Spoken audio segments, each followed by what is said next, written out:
ମାଡ଼ି ଆସୁଛି ବଡ଼ ଲଘୁଚାପ, ଗର୍ଜିଲାଣି ସମୁଦ୍ର, ଜଳମଗ୍ନ ସହର। ସାବଧାନ ଆଲର୍ଟ 22 ଜିଲ୍ଲାକୁ। ଆଜି ଲଘୁଚାପରେ ପ୍ରବଳ ବର୍ଷିବ। ଉତ୍ତର ବଙ୍ଗୋପସାଗରରେ ଏକ ଲଘୁଚାପ ସୃଷ୍ଟିର ସମ୍ଭାବନା ରହିଛି। ମିଆଁମାର ଉପକୂଳ ଓ ସଂଲଗ୍ନବର୍ତ୍ତୀ ଉତ୍ତର ପୂର୍ବ ବଙ୍ଗୋପସାଗର ଉପରେ ଏକ ଘୂର୍ଣ୍ଣିବଳୟ ମଧ୍ୟ ସକ୍ରିୟ ଅଛି।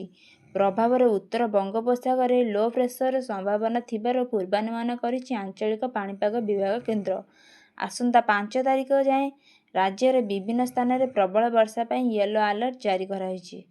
ଆଜିଠୁ ବଢ଼ିବ ବର୍ଷାର ପରିମାଣ। କୋରାପୁଟ, ମାଲକାନଗିରି ଜିଲ୍ଲାରେ ଅରେଞ୍ଜ ୱାର୍ଣ୍ଣିଂ ଜାରି କରିଛି ଆଞ୍ଚଳିକ ପାଣିପାଗ କେନ୍ଦ୍ର।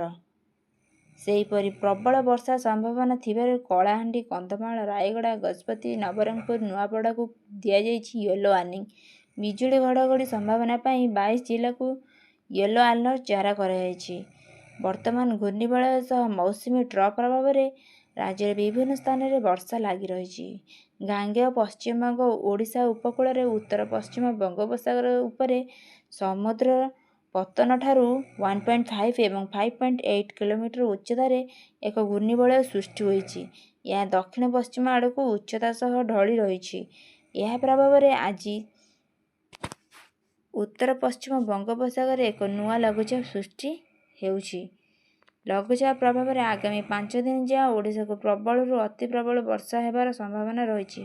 ବର୍ତ୍ତମାନ ରାଜ୍ୟରେ ଘୂର୍ଣ୍ଣିବଳୟ ସହ ମୌସୁମୀ ଟ୍ରଫ୍ ପ୍ରଭାବରେ ବର୍ଷା ଲାଗିଥିବା ବେଳେ ବିଶେଷ କରି ଦକ୍ଷିଣ ଓଡ଼ିଶାରେ ପ୍ରବଳ ବର୍ଷାର ସମ୍ଭାବନା ରହିଛି।